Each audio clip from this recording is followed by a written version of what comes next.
Weekend മീഡിയയിലേക്ക് ഏവർക്കും സ്വാഗതം. അപ്പോൾ എന്തായാലും ഇന്ന് വിദ്യാർത്ഥികളെ സംബന്ധിച്ച് ഏറ്റവും നിർണായകമായ നിമിഷമാണ്. കാരണം നമ്മൾ എല്ലാവരും കാത്തിരുന്ന 4 ലക്ഷത്തിലധികം വിദ്യാർത്ഥികൾ കാത്തിരിക്കുന്ന, അവരുടെ രക്ഷിതാക്കൾ കാത്തിരിക്കുന്ന, നാട്ടുകാർ ഒന്നടങ്കം കാത്തിരിക്കുന്ന SSLC പരീക്ഷാഫലം ഇന്ന് പ്രഖ്യാപിക്കുകയാണ്.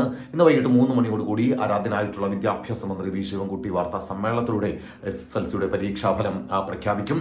അപ്പോൾ അതുകൊണ്ട് തന്നെ ഒരുപാട് വിദ്യാർത്ഥികൾ വാട്സപ്പിലും ഇൻസ്റ്റയിലും ഒക്കെ മെസ്സേജ് അയച്ച് നല്ല ടെൻഷനുണ്ട് സാറിനൊക്കെ പറയുന്നുണ്ട്. പ്രത്യേകിച്ച് ഈ നാട്ടുകാരുടെ ചോദ്യം തന്നെയാണ്, വീട്ടുകാരുടെ ചോദ്യമാണ്. ഫുൾ A+ ആയിരിക്കുകയില്ലേ എന്നുള്ള ചോദ്യമൊക്കെ വിദ്യാർത്ഥികളെ സംബന്ധിച്ച് അവരെ വലിയ ടെൻഷൻ ആക്കുന്നുണ്ട്. അപ്പോൾ എന്തായാലും അതോടൊപ്പം തന്നെ പോട്ടെ സാറേ, കുഴപ്പമില്ല, തോക്കാതിരുന്നാൽ മതി, ഫുൾ A+ ഇല്ലെങ്കിലും കുഴപ്പമില്ല എന്ന് പ്രതീക്ഷിച്ച് ആശ്വസിച്ചിരിക്കുന്ന വിദ്യാർത്ഥികളുണ്ട്. അപ്പോൾ എന്തായാലും ഇന്ന് വൈകിട്ട് 3 മണിക്ക് റിസൾട്ട് പ്രഖ്യാപിക്കുന്നു. 4 മണിയോടുകൂടി സൈറ്റിൽ അപ്ലോഡ് ആകുന്നു നിങ്ങളുടെ റിസൾട്ട്. തുടക്കത്തിൽ സൈറ്റൊക്കെ ഹാങ് ആവാനുള്ള സാധ്യതയുണ്ട്. അതുകൊണ്ട് ആദ്യമൊക്കെ റിസൾട്ട് കിട്ടാൻ കുറച്ച് വൈകും. അതുകൊണ്ട് ടെൻഷനൊന്നും ആവണ്ട, പാനിക്കാവേണ്ട സാഹചര്യമില്ല. കൃത്യമായിട്ട് തന്നെ നിങ്ങളുടെ റിസൾട്ടുകളെല്ലാം തന്നെ നമുക്ക് അറിയാൻ സാധിക്കും. അതോടൊപ്പം തന്നെ ഇന്നത്തെ റിസൾട്ട് എന്താകും എന്നുള്ളതാണ്. നമുക്കറിയാം, പാഠപുസ്തകങ്ങൾ മാറ്റിയതിനു ശേഷം അവസാനമായിട്ട് നടക്കുന്ന പരീക്ഷയാണിത്. അതായത് പഴയ പാഠ്യപദ്ധതി അനുസരിച്ച്, പഴയ പുസ്തകം അനുസരിച്ച് പരീക്ഷ എഴുതുന്ന അവസാനത്തെ വിദ്യാർത്ഥികൾ എന്ന നിലയിലുള്ള ഒരു SSLC റിസൾട്ടാണ് ഇത്തവണ പുറത്തു വരുന്നത്.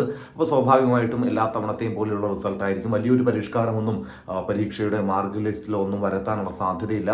എല്ലാ തവണത്തെയും പോലെയുള്ള ഫുൾ A+കളുടെ എണ്ണം ഇത്തവണയും കൂടാനുള്ള സാധ്യതയുണ്ട്.